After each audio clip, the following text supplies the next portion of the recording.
Hey, Craig Cottle from Nature Reliance School, guest instructor with dansdepot.com.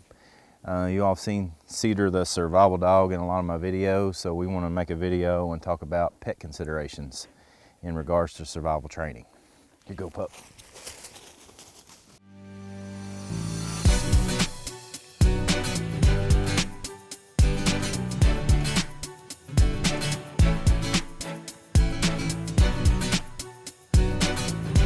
So pets are just like any other member of your family. You want to make sure that you're going to take care of their needs in any given survival situation, which means you got to take your pets to the outdoors on a regular basis so that they're used to it.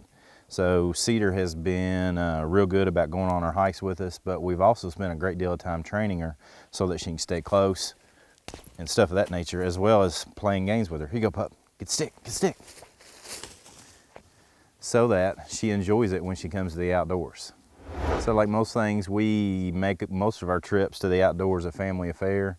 So behind the camera are my kids, and now Jennifer's in front of the camera with the dog because the dog absolutely adores my wife. So we want to make sure that you understand, if you're going to make food considerations for yourself and in any survival situation, whether your dog happens to be with you or you're going to go on a situation where you need survival needs, you need to make sure that there's plenty of water and food for the animals too.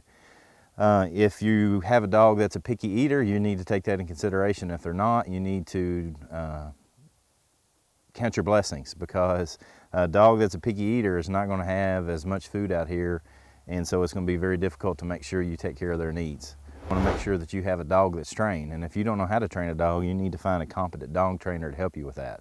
There's a lot of resources on the internet for dog training, so go ahead and make that an easy task to go ahead and research and do on your own. But again, find a good dog trainer if you can't seem to make that happen, because an untrained dog in any given survival situation is going to be a problem, because most people's pets are like a member of the family. So if the dog runs off, then it's like a family member that's running off into the woods. So you want to make sure that you do everything you can to have a dog that wants to stay near you in any given woods, hiking, camping situation, so you don't have to go chasing off into the woods after them. Another consideration, and again, this is not for a survival situation, but for when you're out and you're practicing survival, is that you want to make sure that you keep identification on your dog and make sure that you have a harness, at the very least a collar, but we usually have a bright orange chest harness on Cedar because that seems to make it easier for her to move around.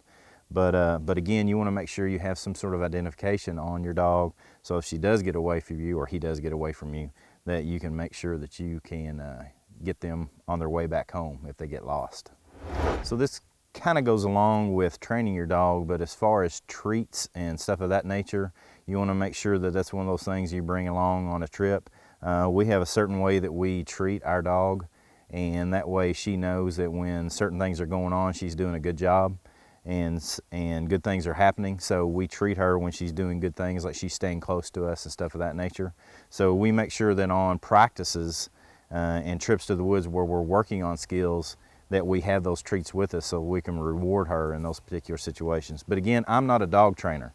Seek out a competent dog trainer so that your pet is ready to go whenever you need to go that direction. So until next time, we hope to see you and your pet on or off the trail.